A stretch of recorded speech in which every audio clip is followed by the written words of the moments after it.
আগে আসার জন্য অনুরোধ করি। আপনারা আসেন এবং আমাদের বিভিন্ন খবরগুলো সবাইকে জানাতে সহায়তা করেন। আজকে আপনাদের প্রতি কৃতজ্ঞতা। আপনারা আজকে খুব কম সময়ের মধ্যে আপনারা এসেছেন। ভাবলাম যে কী পরিস্থিতি হচ্ছে, কি হচ্ছে, এই ব্যাপারগুলো নিয়ে আপনাদের সাথে আবার একটু কথা বলি। কিছুক্ষণ আগে আমি আমার কমান্ডারদের সাথে, জিওসিসদের সাথে কথা বলেছি। পরিস্থিতি এখন অনেক উন্নতি হচ্ছে। আস্তে আস্তে ধীরে ধীরে আমার ধারণা যে 3-4 দিনের মধ্যে পরিস্থিতি স্বাভাবিক পর্যায়ে চলে আসবে। তবে যারা এই সমস্ত অপরাধ করেছে তাদেরকে আমরা ছাড় দিব না। অবশ্যই তাদের বিরুদ্ধে আইন ব্যবস্থা গ্রহণ করা হবে। আপনারা দেখতে পাচ্ছেন আমার সাথে 2 নেভি চিফ এবং এয়ার চিফ আছেন। আমরা একসাথে কাজ করছি। কিছুক্ষণ আগে আমার প্রফেসর ইউনুসের সাথেও কথা হয়েছে। ওনার সাথে কথা বলে আমার খুব ভালো লাগলো। আমার কাছে মনে হয়েছে উনি অত্যন্ত আগ্রহী এই কাজটা করার জন্য, এবং আমি নিশ্চিত যে উনি আমাদেরকে একটা সুন্দর গণতান্ত্রিক প্রক্রিয়ায় আমাদের নিয়ে যেতে সক্ষম হবেন এবং আমরা এ থেকে উপকৃত হব। আর আমি দেখলাম যে স্টুডেন্ট এবং ভলেন্টিয়ার্সরা অত্যন্ত চমৎকার কাজ করছে। যেহেতু এখন ট্রাফিক পুলিশ ছিল না, তারা ট্রাফিকিংয়ের কাজ করছে, বিভিন্ন রাস্তা পরিষ্কার করা, যে সমস্ত ভ্যান্ডালাইজেশন হয়েছে যে সমস্ত স্থাপনাগুলোতে, ওগুলোকে পরিষ্কার করা। আমরা অত্যন্ত আনন্দিত যে তারা এই ভালো কাজগুলো চালিয়ে যাচ্ছে। আমি তাদেরকে অনুরোধ করব যে এই ভালো কাজগুলো যেন তারা চালিয়ে যায় এবং বিভিন্ন জায়গায় ঢাকার বাইরে যে সমস্ত লুটতরাজ অপরাধ সংগঠিত হচ্ছে ওগুলো প্রতিহত করার জন্য আমি তাদেরকে অনুরোধ করেছিলাম এবং তারা সেই কাজও করছে। এবং আমি নিশ্চিত যে আমরা সবাই মিলে একটা সুন্দর আবার স্বাভাবিক পরিস্থিতিতে আমরা ফেরত চলে আসতে পারব।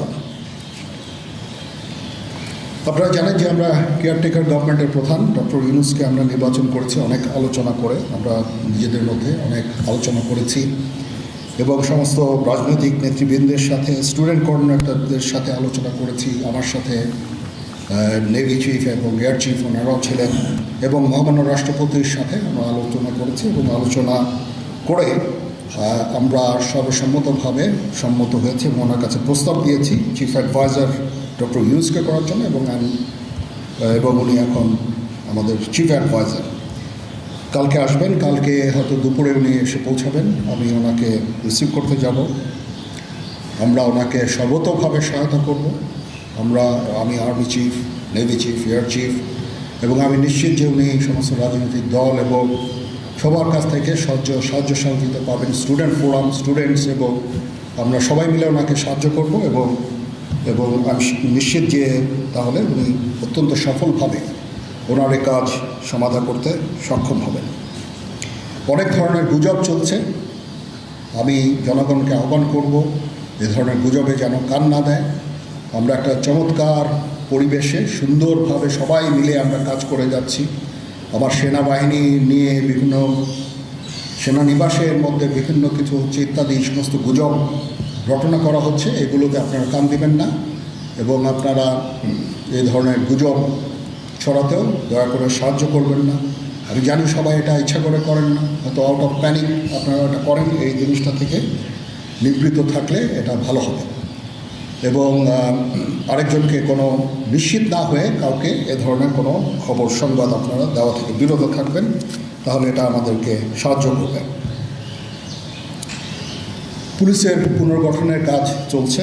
এখন পুলিশ প্রধান একজন নিয়োগ দেওয়া হয়েছে। আমি নিশ্চিত যে পুলিশের মনোবল আবার ফেরত আসবে এবং পুলিশ একটা প্রফেশনাল ফোর্স হিসাবে ভালোভাবে তাদের দায়িত্ব পালন করতে সক্ষম হবে। সর্বশেষে আমি আপনাদের নিশ্চিত করতে চাচ্ছি যে সেনাবাহিনী, নৌবাহিনী, বিমান বাহিনী সর্বদা জনগণের সাথে আছে এবং থাকবে এবং আমরা কাজ করে যাব, পাশাপাশি সবার সাথে মিলে কাজ করে যাব এবং আমরা একটা সুন্দর ভবিষ্যতের দিকে যেতে পারবো, ভবিষ্যতে পৌঁছাতে পারবো বলে আমি বিশ্বাস রাখি। আপনারা আমাদের সবাইকে সাহায্য সহযোগিতা করবেন। আপনাদের সাহায্য নিয়ে ইনশাআল্লাহ আমরা এটা করতে পারবো। আপনারা মিডিয়া অলরেডি অত্যন্ত দায়িত্বপূর্ণভাবে আপনাদের সংবাদ পরিবেশন করছেন। আমি আবার আপনাদের কাছে এর জন্য কৃতজ্ঞতা জানাচ্ছি এবং ইনশাআল্লাহ আমরা সবাই মিলে দেশকে একটা সুন্দর একটা পরিবেশ আমরা সৃষ্টি করতে পারবো এই দেশে। এবং আমরা সবাই ভালো থাকবো ইনশাআল্লাহ। এখন আপনাদের যদি কোনো কোয়ারিজ থাকে, কোনো প্রশ্ন থাকে আমাকে করতে পারেন। আমি যদি আমার জানা থাকে আমি অবশ্যই এটার উত্তর দেব। কালকে আমরা শপথ গ্রহণের জন্য যথাসাধ্য চেষ্টা করছি। একটা প্রস্তাব ছিল বিকালে করার, বিকালে খুব টাইট হয়ে যেতে পারে, কিন্তু উনি 2:10 দিকে হয়তো এখানে আসবেন। এটা মেবি ভেরি টাইট। আমরা হয়তো তাইলে রাত্রেবেলা রাত 8টার দিকে করতে পারি। হয়তো 400 জন লোকের উপস্থিতি এখানে থাকবে। এই পরিসরে আমরা শপথ গ্রহণের অনুষ্ঠান ইনশাল্লাহ করব। মাননীয় সেনাপ্রধান, আমরা দেখেছি যে সেনাবাহিনী বাংলাদেশ এবং বাইরে যে কোনো দুর্যোগ এগুলো কিছু মোকাবেলা করতে সক্ষম। রিসেন্টলি আমরা দেখতে পাচ্ছি যে বাংলাদেশের বিভিন্ন জায়গায় দুর্বৃত্তরা ডাকাতি থেকে শুরু করে লুটতরাজ করছে, এবং গতকাল রাতের বেলা মোহাম্মদপুর, ধানমন্ডি এই এলাকাগুলোতে ঘটনা ঘটছে রাজধানী শহরে। এবং এই বিষয়ে আসলে সেনাবাহিনী কি পদক্ষেপ নিচ্ছে এবং সাধারণ মানুষ কিন্তু উদ্বেগ উৎকণ্ঠার মধ্যে রয়েছে? হ্যাঁ, প্রথম কথা হচ্ছে যে আমি দায়িত্ব নিয়েছিলাম অবশ্যই, এবং আমি রাজনৈতিক নেতৃবৃন্দর কাছ থেকে কথাও আমি ওনাদেরকে আমি বলেছিলাম যে আপনারা আমাদের সাহায্য করেন, যে মুহূর্তে এই ট্রানজিশনটা হবে এ ধরনের সমস্যার সৃষ্টি হতে পারে। এবং ওনারাও আমাকে বলেছিলেন যে ওনাদের যতদূর সম্ভব সাহায্য করবেন। তারপরেও কিছু কিছু ঘটনা ঘটেছে। এটা ঘটার পিছনে তো কিছু কারণও আছে, এবং আমরা ইনিশিয়ালি হয়তো কিছু এরকম ঘটনা ঘটেছে, বা তারপরে এখন পরিস্থিতি কিন্তু অনেক শান্ত হয়ে আসছে। আমরা আমাদের যত স্ট্রেংথ আছে, পুলিশ কিন্তু নন এক্সিস্টিং, পুলিশ কোনো ডিউটিতে নাই। পুলিশের একটা বড় ফোর্স, এটার যে ভয়েড যেটা সৃষ্টি হয়েছে, এই ভয়েডটা সেনাবাহিনীর স্ট্রেংথ দিয়ে এটা পুরো করা সম্ভব না। আর তারপরেও আমরা যথাসাধ্য চেষ্টা করে যাচ্ছি, এবং হাজার হাজার লোককে আমরা কিন্তু এই সমস্ত সমস্যা থেকে আমরা উদ্ধার করেছি। বহু পুলিশ, আমার জানা মতে বহু পুলিশ, অনেক থানা, তারপরে সরকারি কর্মকর্তা কর্মচারীদের রেস্কিউ করা, এই সমস্ত কাজগুলো আমরা করেছি। আমরা সমস্ত ইম্পর্টেন্ট জায়গা যেমন বিমানবন্দর, ডিপ্লোম্যাটিক এরিয়া, সেক্রেটারিয়েট, জাজেসদের অ্যাকোমোডেশন, তারপরে সেক্রেটারিদের অ্যাকোমোডেশন, এই সমস্ত গুরুত্বপূর্ণ জায়গাগুলিও আমরা প্রোটেক্ট করছি, এবং বিভিন্ন জায়গায় পেট্রোলিং করা হচ্ছে। তারপরেও একটা ইনিশিয়ালি 2-1 দিন এটা হয়েছে, সেই জন্য আমি অত্যন্ত দুঃখিত এবং বিব্রত। যাই হোক, এটা আমার যে স্ট্রেংথ যা ছিল এটা নেভি, এয়ারফোর্সও তারা তাদের মতো করে করেছে। আমরা যথাসাধ্য চেষ্টা করেছি, তারপরেও কিছু হয়ে গেছে। এটা আমার জাস্ট সিম্পলি আমাদের এনাফ স্ট্রেংথ ছিল না। বাট আমি নিশ্চিত যখন পুলিশ পুনর্গঠন হয়ে যাবে, তারা যখন আমার কাজে নেমে যাবে, তখন এই ভয়েডটা খুব সহজেই আমরা পূরণ করতে পারবো। পুলিশের একটা বিরাট সংখ্যক ফোর্স, পুলিশ ইজ একটা বড় ফোর্স। তো এই ফোর্স যদি নিষ্ক্রিয় হয়ে যায়, সেটার ভয়েড পূরণ করা সেনাবাহিনী, বিমান বাহিনী, নৌবাহিনী সবার পক্ষে সম্ভব না। আমরা এটার জন্য ডিজাইন করব। যাই হোক, আমি নিশ্চিত যে খুব শীঘ্রই তারা পুনর্গঠিত হবে, এবং এই সমস্ত ভ্যান্ডালিজম এগুলোকে প্রতিহত করতে সমর্থ হবে।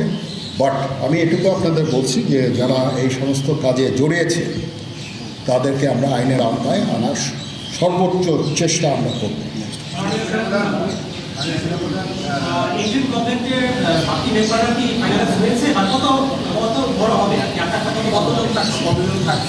আমার ধারণা আপাতত 15 জন হতে পারে, তারপরেও 2-1 জন আপ অ্যান্ড ডাউন এটা করতে পারে। এটা এরকম একটা সংখ্যক, এবং মোটামুটি একটা দাঁড়িয়ে যাচ্ছে। যেহেতু এটা ফর্মালি প্রকাশ করা হয়নি, এটা নিয়ে আমি আর আপনাদের সাথে কথা বলতে চাচ্ছি না। জি,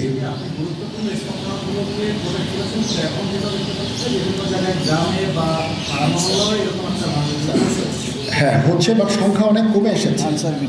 1-2 দিন প্রথম 1-2 দিনে যেটা হয়েছে, সংখ্যা অনেক কমে এসেছে। আমরা আনসার ভিডিপিকেও কাজে লাগিয়েছি, এবং আমি তো বললাম যে ছাত্ররা আমাদের সাহায্য করছে বিভিন্ন গ্রামে গঞ্জে। তারা এই কাজগুলোর মাধ্যমে, তাদের উপস্থিতির মাধ্যমে আমাদের সাহায্য করছে, এবং বিএনসিসিকেও আমরা এটা করতে আমরা হয়তো এমপ্লয় করব এই কাজে।